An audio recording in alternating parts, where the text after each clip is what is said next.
Messed up last night to our benefit. I'm sitting there rooting for Roman Dolidze, and the whole time I picked Imavov to win, and he pulled it out.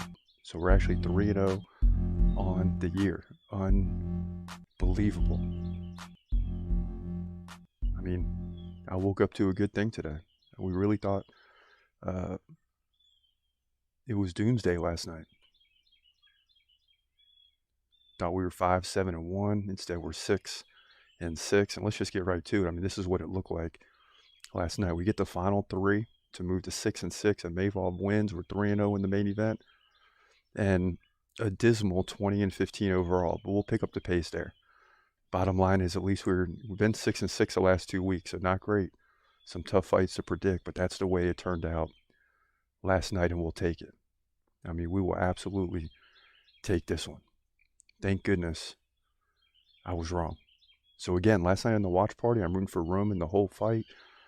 I want him to grind out a victory. I was happy that Imavov lost a point, and the whole time I'm rooting for the wrong guy, at least in terms of the predictions. But there were some good fights last night. The last 2, Renato Moicano, Drew Dober, decision.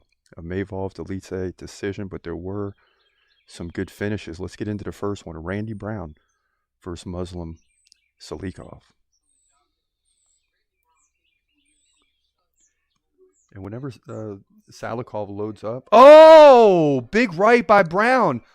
And that's it. Holy cow.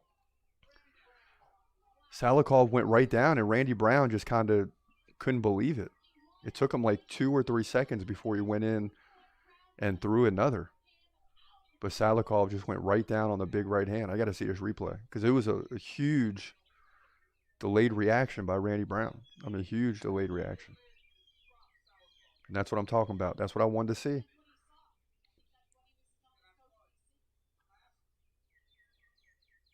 That's what we want to see. All right, here's a replay from the top. Okay, he lands a jab twice. Boom. Yeah. Yeah, he set it up nice. And Salikhov just covered up. And that was it. Boom. Got him. All right, so big win for Randy Brown. He got the job done, man. Big welterweight win here for him at UFC Vegas 85. Yeah, and that kick-started it, right? That kick-started the comeback. We were 3-6 going into the big 3, but we always rely on the big 3 to get us out of trouble if it needs to. One fight we didn't have trouble in, too, was Stenberg Rimbo. Remember, The Rock bought this guy a house. He's got the ability to train now without having to worry about money and his family, and it paid off last night. All right, Themba Gorimbo and Pete Rodriguez is on. And let's see, I mean, The Rock bought a house for Themba Gorimbo. He doesn't have to worry about money as much right now. He can train.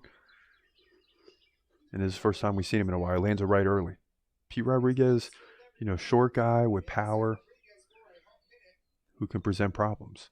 Gorimbo saying this week in his interview he's going to be the UFC champ by the end of the year. Oh, big right! Pete Rodriguez is down. Themba's pounding away, and it's over. Herb Dean wastes no time. And Pete Rodriguez kind of gets up to protest, but yeah, he's clearly a good stoppage. And when you see him get up, and Themba jumps on top of the fence, and we've been waiting for a big finish, and Themba gives it to us. Yeah, so Gorimbo gets the big win in 32 seconds. 32 seconds. You got to credit this guy, right? I mean, big win in just 32 seconds. And he says he's going to be champ by the end of the year. That's almost impossible. But he's well on his way, and he looks like an athlete. He looks like a fighter. And I'm buying into the hype. Future welterweight champ. He even says he'll be Shavkat. I don't know about that, but, it is what it is. He's gonna fight, wait, he's gonna fight, wait, hold your breath till the end of the night. Last fighter call, UFC at its height, yeah. Bringing that thunder with all his might, saying step up, wanna fight, hold up, think twice, gladiator, assassin, reckless, no abandon, walk through that cage, he'll leave your ass stranded, wake up, hey, where you at, hey, got hit in the head with a baseball bat.